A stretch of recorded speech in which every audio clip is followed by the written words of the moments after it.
सियावर रामचंद्र की जय।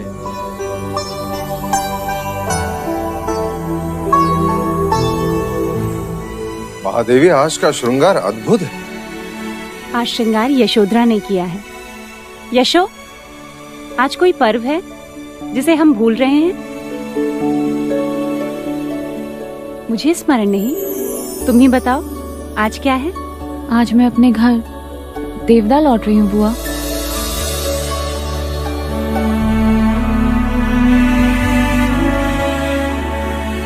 तुम जा रही हो? अभी तो तुम्हें जी भर के देखा भी नहीं। और तुम कुछ दिन और रुको हमारे पास। सुन लिया राम जी, बुआ कह रही है कि मैं कुछ दिन और रुक जाऊं। अब आप ही बताइए इन्हें कि वहां पिताजी को कौन समझाएगा। यहाँ मुझे देखकर इनका मन नहीं भर रहा और वहां देवदाहा में मुझे ना देखकर पिताजी का मन क्रोध से भर गया होगा।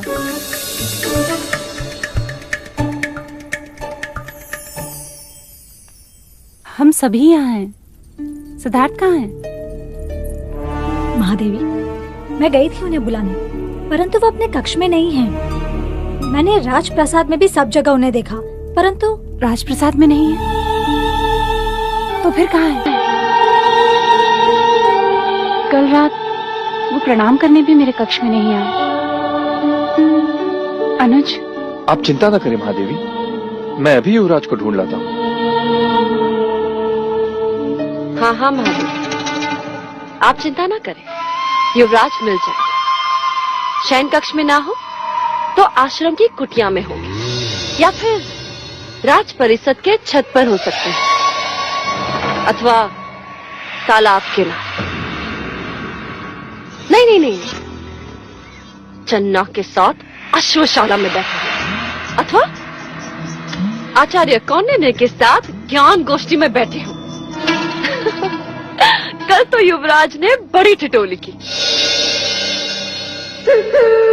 जब आचार्य अश्वपाल ने उनसे राजनीति सीखने की बात की, तो कहने लगे स्वार्थ के पाखंडी खेल का नाम है राजनीति।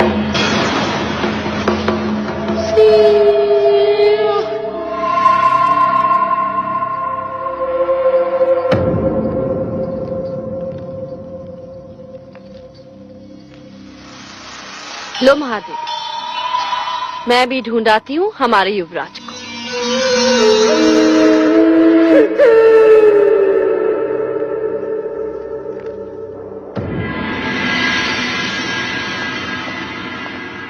युवराज मिले?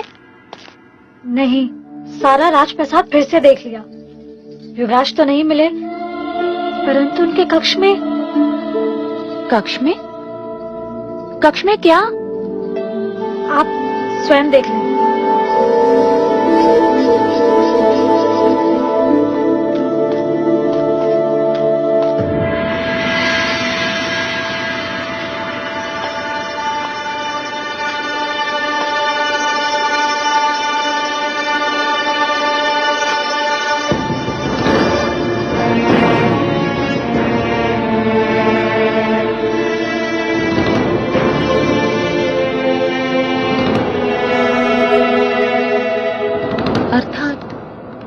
अब तक उस जीव की पीड़ा को भूल नहीं पाए।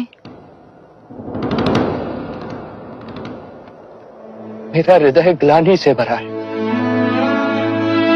मुझे मेरी बात को समझ ही नहीं रहा। सब मेरी बात का विरोध कर रहे हैं। गुरुदेव, क्या ज्येष्ठ के कृत्य का विरोध करना अनुचित था?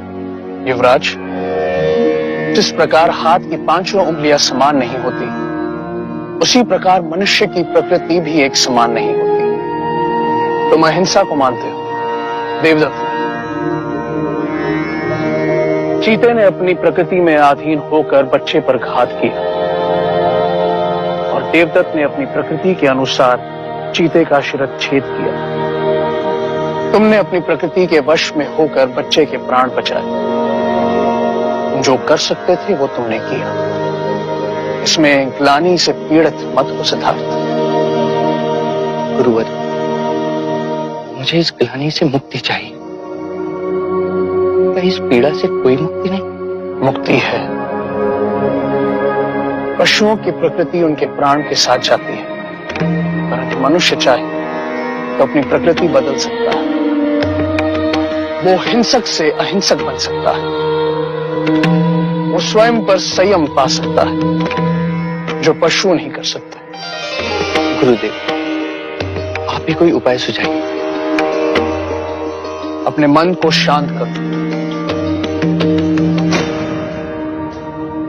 ध्यान में बैठकर अपने विचारों पर, अपनी भावनाओं पर संयम पाने का प्रयत्न करो। शांत मन मनुष्य के प्रत्येक समस्या का चिकित्सक होता है। तुम्हें अपने आप मुक्ति मिलेगी।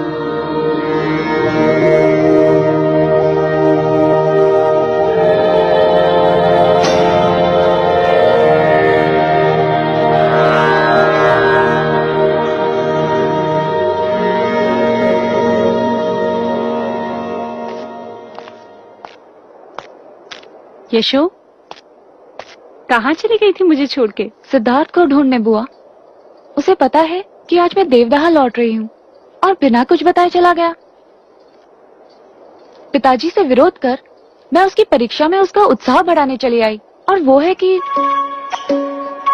यदि वो युवराज है तो मैं भी राजकुमारी हूँ। अब जब तक वो मुझे देवदाह लेने नहीं आएगा, मैं भी कपिलवस्तु नहीं आऊंगी। आने दे सिद्धार्थ को, आज मैं तेरी ओर से उसे डांटूंगी। फिर तो ठीक है ना? नहीं बुआ, जब वो आए उसे मेरी तरफ से बहुत प्रेम देना। कहना कि विदाई की बेला गोपा उसे बहुत स्मरण कर रही थी। प्रणाम महादेवी। अनुज अमितोधन ने सिद्धार्थ को ढूंढ लिया? नहीं, अभी तक वो आए नहीं। मैं यहाँ यशोधरा को लेने आया हूँ। मार्ग बहुत लंबा है, यशोधरा हमें शीघ्र ही प्रस्थान करना होगा। रात होने से पहले हमें जंगल पार करना होगा। हाँ मजले मामा, मैं अभी आई।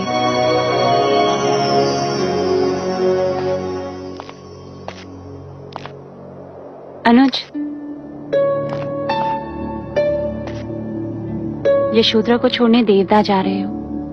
यदि भैया से कुछ कहा सुनी हो जाए तो मन मैला ना करना। आप निश्चिंत रहिए महादेवी, मैं अपनी मर्यादा भंग नहीं करूंगा।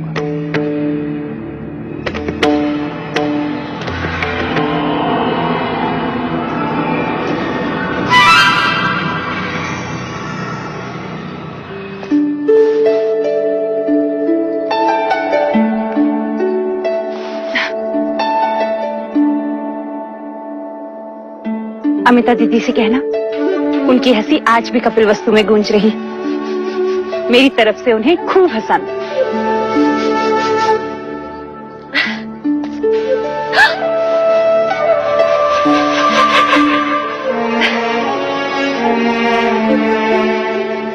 मैं भी चाह रही थी कि तुम कुछ और दिन रुक जाते। फिर देवदत्त तुम्हें देवता छोड़ा था। कह भी रहा था, अभी तक तुम्हें यशोधरा से ठीक से मिला भी नहीं। अति शीघ्र। आओ।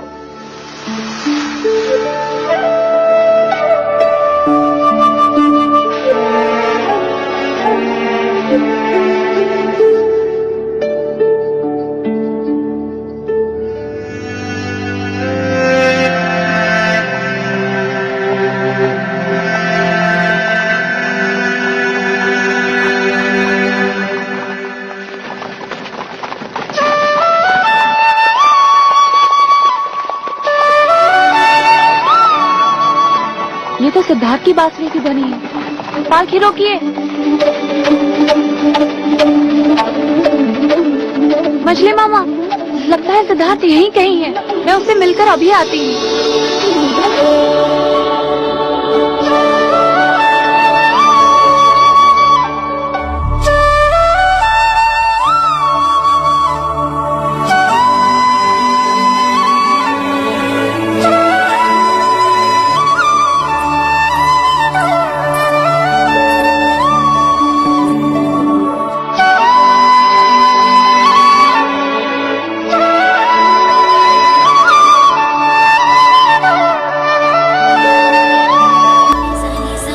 ¿Cuándo volverás, Yashoda? Cuando vayas por mí a ese lugar. La ciudad no me abrirá sus puertas. Al tiempo no hay nadie que le gane. Voy a esperar. El tiempo llegará y estaré ahí.